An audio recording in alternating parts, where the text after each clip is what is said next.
All right, so he was saying he's releasing the confidential committee documents, but I don't quite understand what the sort of confidential nature of this was if these were not classified, and in theory they were public.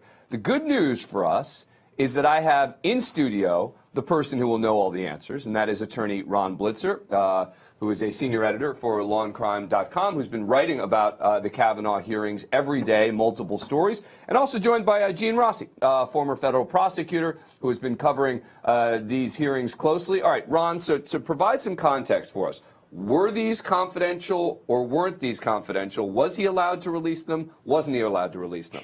So that's a good question. It seems that at some point they were deemed committee confidential, and that means that they were kept from the public. The Senate Judiciary Committee members did have access to them, but they weren't allowed to talk about them. Okay. Then apparently the committee was able to get it released to the public before this all happened. Before all of this happened. Yeah. So Booker, for all of his grandstanding, it was really a bunch of sound and fury signifying nothing, to quote Shakespeare. He was really talking about how, like, he was taking a stand and violating the rules, and he didn't care what happened. Kick me out of the Senate if you have to. I'm going to do what's right. And he wasn't breaking the rules at all.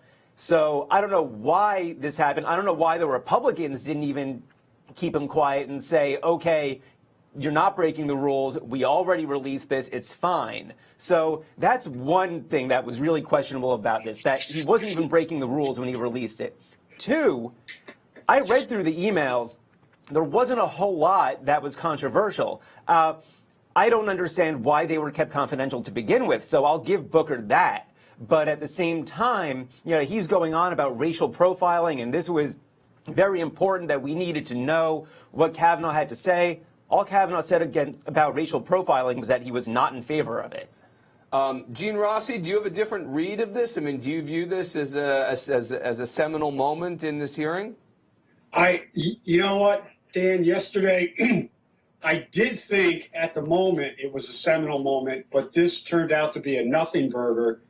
And I think Cory Booker's presidential chances and aspirations probably took a hit, because I agree with Ron. This is a nothing burger. If those documents were already approved to be released, his I am Spartacus comment, which made no sense, by the way, is just a bizarre moment. And No, I think that was just actually from the hearing. We just had a little. That's Cory Booker saying, "May I respond?" Not anyone in the studio. But you know what I want to do. So we all agree then that this turned out to be a relatively, you know, innocuous, if not worse for Cory Booker, moment. But Dianne Feinstein, Democrat from California, wanted to focus on something more substantive and probably one of the most controversial issues with regard to this particular nominee, and that is Roe versus Wade and what will be his position about it in the future. Let's listen to Dianne Feinstein from yesterday. All right, so we keep hearing again and again, Roe is settled law. That doesn't mean just about anything, meaning that Roe versus Wade not getting overturned doesn't mean that there won't be significant changes to the accessibility of abortions around this country. Now, you can agree or disagree with that, but let's at least be honest about what we're talking about. We're talking about, I mean, Gene Rossi, do you disagree with me that this court with Kavanaugh is not going to overturn Roe versus Wade? I think there's an 80% chance that Kavanaugh will affirm Roe. But Dan, you brought up a fantastic point. I think it was yesterday, a federal judge in Texas blocked a Texas statute that requires the burial or cremation of fetal remains. And Brett Kavanaugh is a deciding vote in the Supreme Court on maybe not overturning Roe, but what I said a couple days ago with Jesse is he may chisel away and make it harder for a woman to get an abortion. And that Texas law is going to go to the Supreme Court. There is absolutely no doubt. And I can't think of a more burdensome hurdle for someone, a woman trying to decide whether to have an abortion or take the fetus to term, than knowing that if you do exercise your right under the Constitution, you have to either bury the remains or have them cremated. That law puts a huge roadblock emotionally in the way of women trying to exercise their right. But I think, look, I think emotional. I got to tell you, I think emotional roadblocks are less significant than they're going to be practical roadblocks in terms of the number of facilities that will offer abortions, et cetera. Look, and again, you can agree or disagree, but let's just at least be honest about what we're talking about. Ronn Blitzer, do you have a different view of this, or?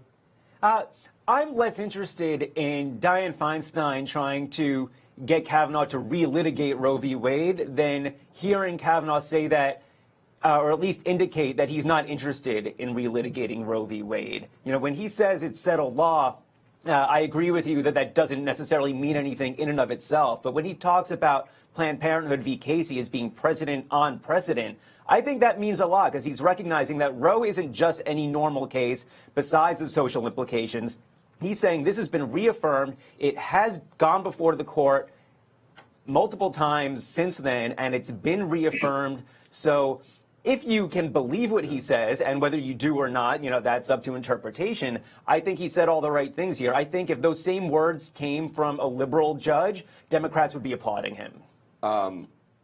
Let's take a quick break here. We are waiting for the hearings to begin live. We'll be taking them. Law&Crime Network comes right back.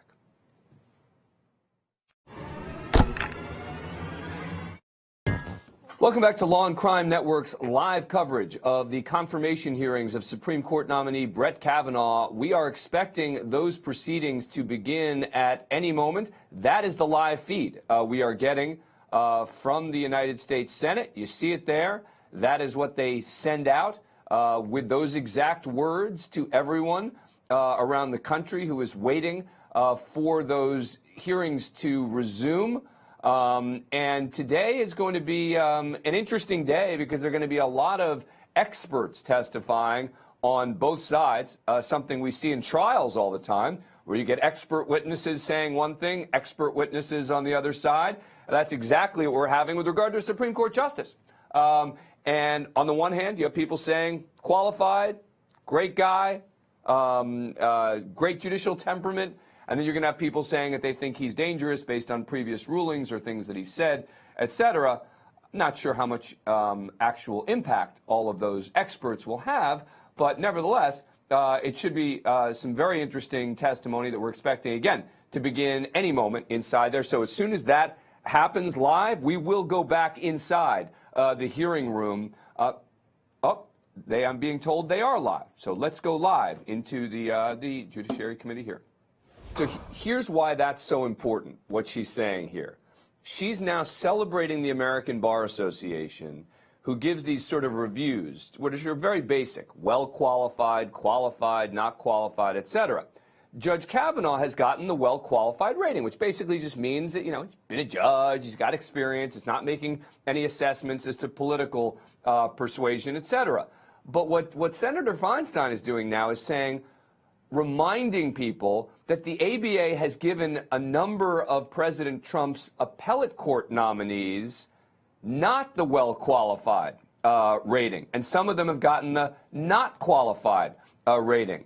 And she is now highlighting that, not for the purposes of this hearing, but for the purposes of reminding people that there are other reviews that the American Bar Association has done that people should pay attention to. And she's making the point, in essence, fine, let's listen to them here, but let's also listen to them in the cases where they're saying the people are not qualified. Let's go back in live.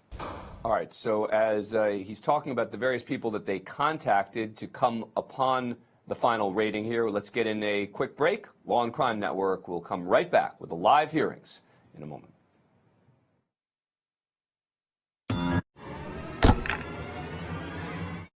here's what troubles me, Ron Blitzer, is that Senator Graham is basically saying, hey, I'm really, really pleased with what you guys have delivered here, and I want to emphasize that. But you know what? Sometimes I think you guys are left of center, et cetera. The point is, either you got to accept the ABA reports or you don't. You can't pick and choose the ones you like and say, okay, I'm going to like this one and I'm not going to like that one. You either say the American Bar Association is a serious organization that is trying to do nonpartisan work, or you don't. But you can't, in my view, be Lindsey Graham and say, I'm going to take this one, but by the way, I'm probably not going to take others. Oh, I agree 100%. And there have been a number of judicial nominees that were nominated by President Trump where the ABA committees said that they were not qualified, right, and the Senate confirmed them anyway. Right, and in many cases, I mean, it used to be that the ABA opinions for a while there weren't even considered in the context because certain people weren't happy with the results. You either accept the ABA, and I think they do very good work. As a result, you have to accept their finding here. You've got to accept their finding in other cases. And I have to take a break. Coming right back with the live hearings in a moment.